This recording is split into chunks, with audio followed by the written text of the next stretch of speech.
इसी तरह संसाधन का बात करेंगे तो उत्पत्ति के आधार पे जो संसाधन होता है ना, दो प्रकार का होता है, एक तो जैव होता है और दूसरा क्या होता है, अजैव। उसी प्रकार के समाप्ता के आधार पर संसाधन कितने प्रकार के होंगे, दो, एक नवीकरणीय एक अनवीकरणीय। और स्वामित्व के आधार पर देखेगा तो संसाधन कितने प्रकार के होंगे, चार, व्यक्तिगत, सामुदायिक और राष्ट्रीय और अंतर्राष्ट्रीय संसाधन। और उसी तरह से कहेंगे कि विकास के आधार पर संसाधन कितने प्रकार के होते हैं, तो चार, संभावी, विकसित, संचित और ठोस। याद रखिएगा ना। तो जैव संसाधन क्या होता है, जिसमें जान हो, सिंपल समझो, जैव संसाधन उसे कहेंगे जिसमें क्या हो, जान हो, यानी जीव। जैव संसाधन में कौन आएगा, जीव आएगा। जैसे कि मनुष्य, वनस्पति जात, प्राणी जात, मत्स्य, जीवन और पशु, ये सब कौन सा है संसाधन, जैव संसाधन है। अजैव में निर्जीव चीज के, अजैव निर्जीव, यानी चट्टान क्या है, निर्जीव नहीं है, धातु, मिट्टी, ये सब कैसा संसाधन है, अजैव संसाधन है। नवीकरणीय संसाधन कहने का मतलब है फिर से प्राप्त किया जा सकता है, फिर से प्राप्त किया जा सकता है। तो पवन ऊर्जा कैसा है, पवन ऊर्जा, जंग, भूतापीय ऊर्जा, ये सब क्या है, नवीकरणीय संसाधन। हमने क्या बोला था, जिस शब्द के अंत में ऊर्जा लग जाए, जिस शब्द के अंत में ऊर्जा लग जाए वो नवीकरणीय संसाधन होगा। कौन संसाधन होगा, नवीकरणीय संसाधन होगा। अच्छा, अनवीकरणीय संसाधन जो कि पुनः प्राप्त नहीं किया जा सकते, किया जा सकता है बहुत दिनों के बाद, 10 लाख 15 लाख वर्ष के बाद मिलेगा। कोयला, पेट्रोल, डीजल, ये सब अनवीकरणीय संसाधन है। कोयला, पेट्रोल, डीजल कैसा संसाधन है, अनवीकरणीय संसाधन है, जो फिर से प्राप्त नहीं किया जा सकता। सिंपल इसका ट्रिक है, जितना भी जीवाश्म ईंधन है सब अनवीकरणीय स्रोत है। क्या, अनवीकरणीय, पृथ्वी के अंदर मिलेगा। राष्ट्रीय संसाधन कब होगा, समुद्र तट से 12 मील, या तो इसको हम किलोमीटर में बदलेंगे तो 22.2 किलोमीटर। कितना किलोमीटर, यानी कि अगर भारत का समुद्र से दक्षिण चीन सागर तक, हिंद सागर तक जाएंगे तो यहाँ से इतना दूरी जो 12 मील होगा, ये भैया राष्ट्रीय संसाधन होगा। क्या होगा, अंतर्राष्ट्रीय संसाधन कब होगा, जब समुद्री तट से 200 समुद्री मील दूरी से बाहर हो। कितना हो, 200 समुद्री मील से क्या हो, दूरी से क्या हो, बाहर का हो, तो वो अंतर्राष्ट्रीय संसाधन हो जाएगा। तो राष्ट्रीय संसाधन 12 मील, अंतर्राष्ट्रीय संसाधन 200 मील। और नवीकरणीय स्रोत क्या है, कोयला, पेट्रोल, डीजल। नवीकरणीय आएगा तुम्हारा पवन ऊर्जा, जंग ऊर्जा, भूतापीय ऊर्जा।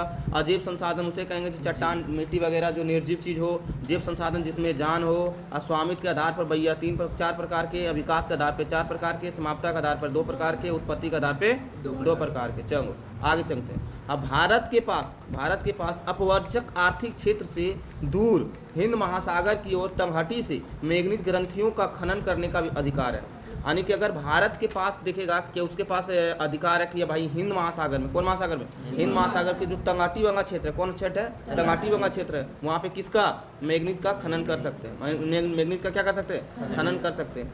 अब आता है रियो डी जेनेरो पृथ्वी सम्मेलन। देखो पहला पृथ्वी सम्मेलन 1992 में हुआ। क्या हुआ, पहला पृथ्वी सम्मेलन कब हुआ, 1992 में हुआ। जून 1992 में ब्राजील के रियो डी जेनेरो में प्रथम पृथ्वी सम्मेलन हुआ। तो भैया पृथ्वी सम्मेलन पहला कब हुआ, 1992 में। रियो डी जेनेरो कहाँ पड़ता है, ब्राजील में पड़ता है। क्या, और उसके बाद कहता है क्या, भूमंडलीय वन सिद्धांतों पर मुहर लगा, माने ये भूमंडलीय का जो वन सिद्धांत है उस पर मुहर लगाया गया। इसका मकसद था पृथ्वी को बचाना। इसका मकसद क्या था, पृथ्वी को बचाना। सतत पोषणीय विकास हेतु 21 एजेंडा को भी स्वीकार किया गया। माने प्रथम पृथ्वी सम्मेलन में कितने एजेंडा को स्वीकार किया गया था, 21 एजेंडा को। और दूसरा पृथ्वी सम्मेलन कब हुआ, 1997 में। पहला 92 में, उसमें जोड़ दो 5 साल, 92 5 कितना हो जाएगा, 97। और 97 में 5 अगर जोड़ देंगे 2002, तो प्रथम 1992, दूसरा 1997, तीसरा 2002 हो जाएगा। के याद रहेगा ना। यानी ये पूछे जाएगा तुम्हारा एग्जाम में कि भैया दूसरा जो पृथ्वी सम्मेलन हुआ गुरुजी कहाँ हुआ, तो दूसरा न्यूयॉर्क में हुआ। कहाँ हुआ, न्यूयॉर्क में हुआ। कहाँ हुआ, न्यूयॉर्क में। याद रहे। तीसरा पूछेगा तो तीसरा कब हुआ, पहले 2003 में कि 2 में, 2002 में। ये कहाँ हुआ, साउथ अफ्रीका। साउथ अफ्रीका की कौन सा जगह, जोहान्सबर्ग। कहाँ, जोहान्सबर्ग। कहाँ होगा, जोहान्सबर्ग। चलो अगला सुनो। खनिज और कोयला को प्रचुर भंडार कहाँ, खनिज और कोयला का प्रचुर भंडार झारखंड में मिलेगा, मध्य प्रदेश, छत्तीसगढ़। अरुणाचल प्रदेश में जल संसाधन की प्रचुर मात्रा। अरुणाचल प्रदेश में क्या, जल संसाधन। अरुणाचल प्रदेश में जल संसाधन बहुत ज़्यादा है। खनिज और कोयला का प्रचुर भंडार कहाँ, झारखंड, मध्य प्रदेश और छत्तीसगढ़ में। गांधी जी क्या कहे थे, गांधी जी ने क्या कहे, सुनो ध्यान। हमारे पास व्यक्ति की आवश्यकता पूर्ति के लिए बहुत कुछ है। माने भारत, जो गांधी जी का कहना था कि जो हमारे पास जितने संसाधन है वो व्यक्ति को पूरा करने के लिए बहुत सारा है, लेकिन किसी भी लालच को संतुष्टि के लिए नहीं।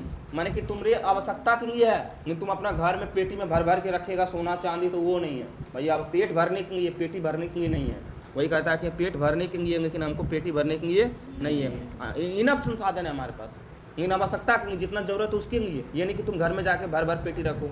नेता को क्या करता है, घर घर में पेटी, सोना चांदी, पैसा, जमीन जगह सब क्या किया, सब भंडारण करके रखा हुआ, तो वो सब पेटी भर रहा है। क्या भर रहा है? पेटी। 1968 में क्लब ऑफ रोम ने अंतर्राष्ट्रीय स्तर पर संसाधन का संरक्षण की वकालत की। 1974 में सेमसूर ने अपनी एक पुस्तक लिखा था। बोलो 1974 में क्या किया, एक पुस्तक लिखा गया, smog is beautiful. Smog is beautiful नामक पुस्तक किसने लिया? सुमशेर ने। कब लिखा? 1974 में। और इसमें किसका वर्णन है?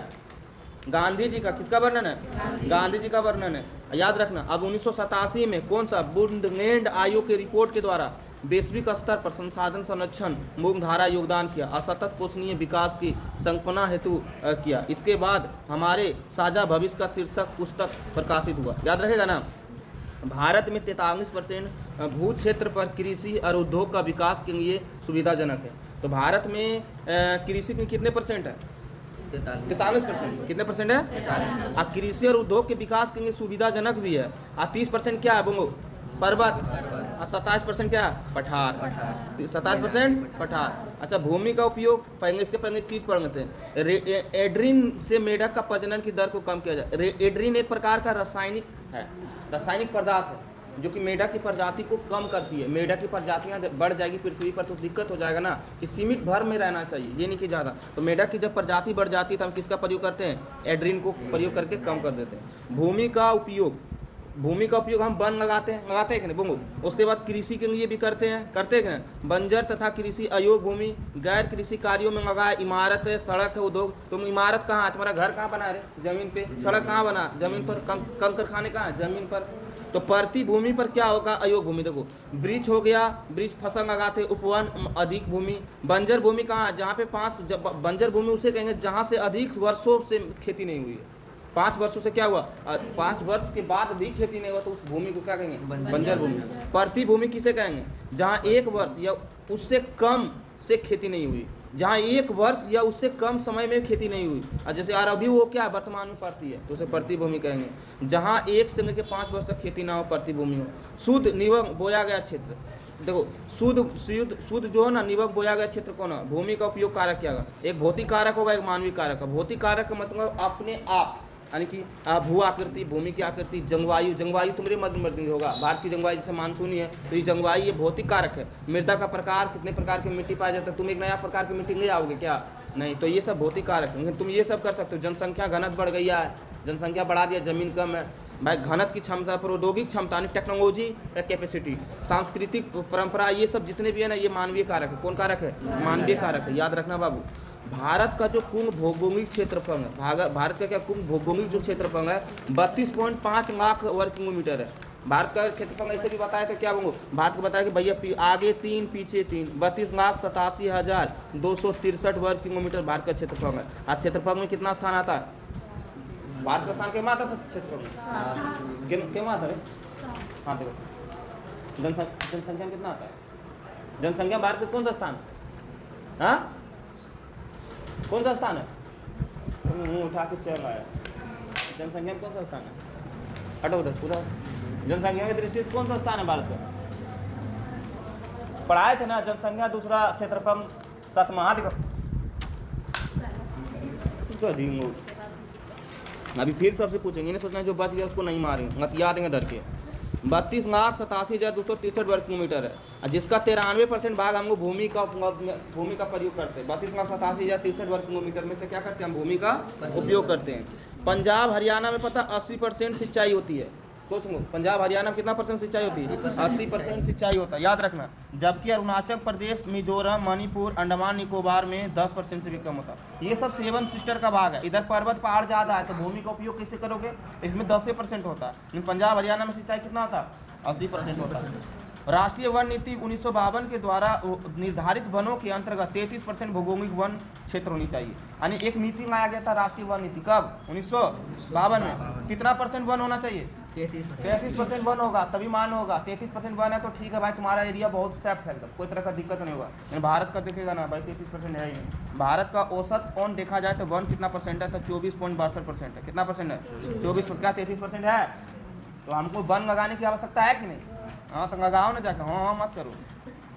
बंजर भूमि शामिल है, बताओ बंजर भूमि शामिल है, पहाड़ी चट्टान हो गया, सूखी मरुस्थलीय भूमि। गैर कृषि भूमि में बस्तियां, सड़क, रेल लाइन, उद्योग ये सब आता है। अब मानवीय आवश्यकताओं का 95% भाग इसी से प्राप्त होता है। चलो जंगोड़ मिट्टी की बात करेंगे। मिट्टी हम बता दें कितना प्रकार के होता है, 8 प्रकार। लेकिन एक मिट्टी का प्रकार आ गया जंगोड़ मिट्टी, जिसकी खेती सबसे ज़्यादा होती है। इसमें ज़्यादा खेती होता है कि नहीं? तो चलो इसके बारे में सुनो ध्यान से। सिंधु नदी के बारे में जानबे करता है। अभी सिंधु समझौता पाकिस्तान का रद्द कर दिया गया, पाकिस्तान को पानी नहीं दे रहा, पानी प्यासे मर रहा। तो सिंधु हो गया, गंगा हो गया, ब्रह्मपुत्र नदी के द्वारा अपवाहित क्षेत्र से जंगल मिट्टी होता है। अपवाहित मतलब उधर से बह के जब नदियाँ आती है ना तो मिट्टी वगैरह का टटोर बटोर के आता है। अपवाहित का मतलब बताएंगे क्या आना, तो जब सिंधु नदी, गंगा नदी, ब्रह्मपुत्र नदी ये सब क्या जंगल मिट्टी का निर्माण करती है।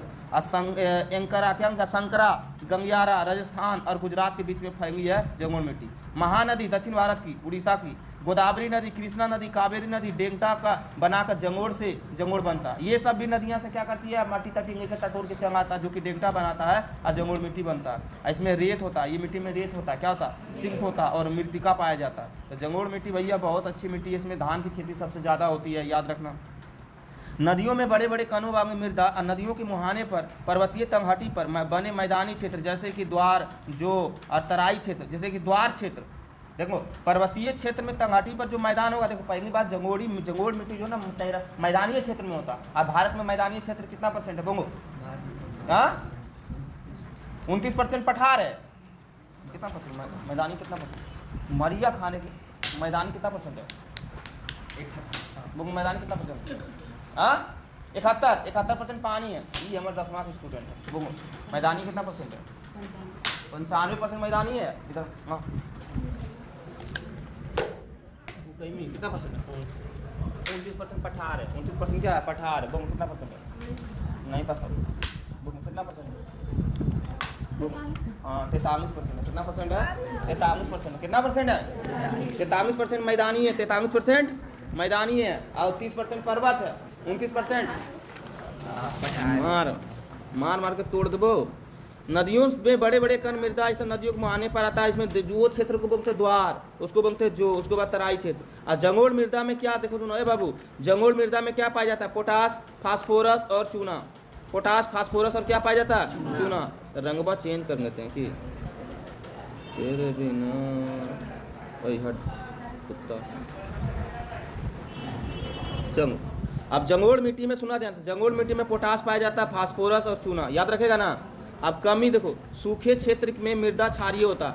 जो क्षेत्र सूखा वहाँ पे जो मिट्टी होगा क्षारीय होगा। क्षारीय किसको बोलते हैं? जिसका पीएच मान 7 से क्या हो, अधिक हो। देखो इधर कम बोल रहा है वो पागल इंसान।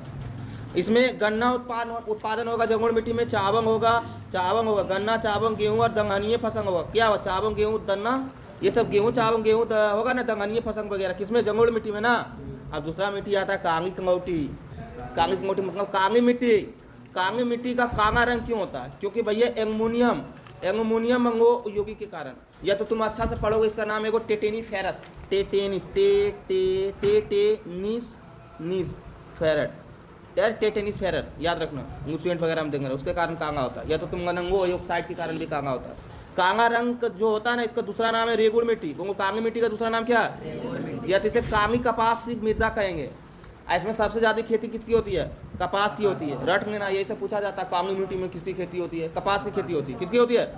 ऐसे कांगी कपास मृदा के नाम से जाना जाता है। कहाँ मिलती है मिट्टी भैया? दक्कन के पठार, जो बेसाख चट्टान के पास बना होता है। पश्चिम क्षेत्र में चले जाओगे महाराष्ट्र के दौर तो भैया मिट्टी मिलेगा, महाराष्ट्र में ज़्यादा मिलेगा कांगी मिट्टी। वहाँ कपास की खेती ज़्यादा होता है, रुई का वस्त्र वगैरह बनेगा। अच्छा सौराष्ट्र बोलते गुजरात में, तो महाराष्ट्र के बगल में ही ना गुजरात है, तो कांगी मिट्टी का क्षेत्र है। मांगवा मध्य प्रदेश, छत्तीसगढ़, दक्षिण पूर्व गोदावरी, कृष्णा नदियाँ ये सब मिलता है। मैं ये 2 जोन याद रखना, महाराष्ट्र और गुजरात, महाराष्ट्र और गुजरात याद रखना। अच्छा बोलो तो ये नदी कैसे बनती है, ये मिट्टी कैसे बनती है? कांगी मिट्टी तो ज्वालामुखी के बेसांत चट्टान से बनता है। जब लावा टूटता है ज्वालामुखी के बेसांत चट्टान से बनता है, याद रखेगा ना।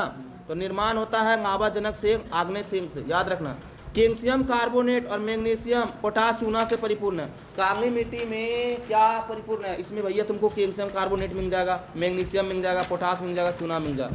फास्फोरस की मात्रा कम होती है। फास्फोरस की मात्रा क्या होती है? कम होती है। तो कांगी मिट्टी का रंग कांगा क्यों होता है? ऑक्साइड के कारण या टिटेनी फेरस के कारण। कांगी मिट्टी का दूसरा नाम है रेगुड़ मिट्टी। और इसमें किसकी खेती की जाती है? कपास में। ये मिट्टी किधर पाया जाता है? पश्चिम साइड में। कहाँ? जैसा ऐसे भारत है तो इधर पश्चिम साइड हुआ, तो पश्चिम साइड भैया गुजरात और महाराष्ट्र में मिलता है। कहाँ मिलता है? मुख्य जोन। अब देखो गांग और पींगी मिट्टी, गांग और कौन मिट्टी? पींगी मिट्टी। याद रखना, दक्कन के पठार के पूर्वी और दक्षिणी हिस्सों में गांग मृदा आग्नेय चट्टान पर कम वर्षा वाले क्षेत्र में होता है। याद रखना, दक्कन का जो पठार है उसका पूर्वी भाग में चले जाओ और दक्षिणी हिस्से में चले जाओ, वहां पे गांग मिट्टी दिखेगा। और कौन से चट्टान में गांग मिट्टी पाया जाएगा? आग्नेय चट्टान। कहाँ चढ़? और जहाँ पे कम वर्षा हो, क्या हो? वर्षा की हो? कम हो। गांग, पींगी मृदा उड़ीसा में, छत्तीसगढ़ में, मध्य गंगा के मैदान में, दक्षिणी छोटा पश्चिमी घाट पहाड़ी सब, तमिलनाडु, गोवा, महाराष्ट्र, कर्नाटक में गांग में ये सब में पाया जाता है। याद नहीं है, उतना रखना है। गांग रंग आग्नेय और रूपांतरित चट्टान के ngो धातु के प्रसार से होता है। गांग रंग तो देखो आग्नेय चट्टान में ngो धातु का प्रसार हुआ। किस धातु का? तो मिट्टी का रंग गांग क्यों होता है? ngो धातु के कारण। किसके कारण होता है? ngो धातु के कारण होगा। याद रखेगा ना। अब पींगा क्यों होता है? कि उसमें जंग योजन के कारण। अरे लंका मिट्टिया में ज्यादा पनिया डालेंगे जमीन है तो जंगायोजन हो जाएगा, तो उस मिट्टी रंग कैसा हो जाएगा? पीला। कैसा हो जाएगा? पीला। तो जंगायोजन का। अच्छा, इसमें खेती किसकी होती है? चावल की भी होती है, मूंगफली की, तंबाकू की, मक्का का, बाजरा का होता है। तो याद रखना, चावल, मूंगफली, तंबाकू, मक्का, बाजरा, मक्का, बाजरा। अब दूसरी मिट्टी आती है लेटराइटी मिट्टी। कौन मिट्टी आता है? लेटराइटी मिट्टी आता है। दूसरा मिट्टी का नाम क्या? लेटराइटी मिट्टी। कौन सा मिट्टी? लेटराइटी। तो भारी वर्षा से अधिक निछावन के परिणाम से मिट्टी बनती है। और अधिकतर यह मिट्टी जो होता है इसका अम्लीय पीएच मान 7 से कम होता है, यानी 6 होता है। कितना होता है? 6 होता है, यानी कि अम्लीय। कैसा है? और कहाँ पाया जाएगा? दक्षिणी राज्यों में। महाराष्ट्र के पश्चिमी घाट में चले जाओ, उड़ीसा में चले जाओ, पश्चिम बंगाल में, उत्तर पूर्वी प्रदेश में ये लेटराइटी मिट्टी पाई जाती है। अब वनस्पति के अभाव से ह्यूमस की कमी होती है। भैया भारत के सभी मिट्टी में क्या कमी है? बोलो, नाइट्रोजन, फास्फोरस और ह्यूमस। नाइट्रोजन, फास्फोरस और ह्यूमस। आइए, मिट्टी में ह्यूमस की बहुत कमी होती है। वनस्पति नहीं होगा तो कहाँ से आएगा ह्यूमस? वनस्पति का पत्तियां वगैरह सड़ेगा, गलेगा, तब ना नीचे जाके बनेगा कार्बनिक यौगिक वगैरह, तब ना वो ह्यूमस बनेगा। बने नहीं रहेगा तो कहाँ जाएगा? कर्नाटक, केरल, तमिलनाडु, इनमें चाय और कॉफी और कहवा की खेती ज्यादा होती है। वो लेटराइटी मिट्टी में पूछा जाए किसकी खेती होती है? चाय, कहवा, कॉफी। चाय, कॉफी, कहवा ना रे। हाँ, एक चीज याद ना, काजू का। पूछेगा काजू का खेती किसमें होती है? तो ये लेटराइटी मिट्टी में हुआ। किस मिट्टी में? मिट्टी तमिलनाडु, आंध्र प्रदेश के रंग में पाया जाता है। और अमोनियम और ऑक्साइड के कारण इसका रंग होता है गांग। कैसा होता है? जहाँ लोहा आ जाए समझ जाने इसका रंग परिवर्तन कर देगा, ऑक्साइड के कारण होगा। अब एक मिट्टी आएगा मरुस्थलीय मिट्टी। कौन मिट्टी आएगा? मरुस्थलीय मिट्टी। अब देखो भारत का मैप तुम देखेगा तो पश्चिम साइड में रेगिस्तान है। राजस्थान में बना था ना बॉर्डर जैसलमेर, याद करो, तो उधर रेगिस्तान है, ऊँट फूट वगैरह जाता, तो वो मरुस्थलीय मिट्टी है कि नहीं?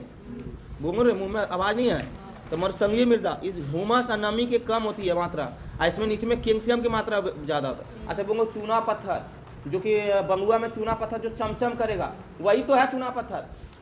अरे भाई वही तो कैल्शियम है, वही उसी में कैल्शियम की मात्रा हुआ था। बोलो किस मिट्टी में कैल्शियम की मात्रा ज़्यादा? मरुस्थलीय मिट्टी में। किसमें? कहाँ मिलेगा? पश्चिमी गुजरात में, और पश्चिम राजस्थान में, और गुजरात में, दक्षिण का पंजाब में, और पश्चिम का हरियाणा में मिलेगा। कहाँ मिलेगा? हरियाणा में। उत्वता भूमि, जिसका अपर्दन से हो गया, जोतने योग ना हो, उसे कहेंगे उत्खात भूमि, जिसको जोतने का योग ना हो। और कहता है कि बहता नंग मृदा काट दिया जाए। और ये चंबंग बेसिन में से खड़र भूमि भी कहा जाता है। चंबंग में जो उत्कथा भूमि का नाम दूसरा रखा जाता है, खड़र भूमि। क्या रखा जाता है? खड़र भूमि।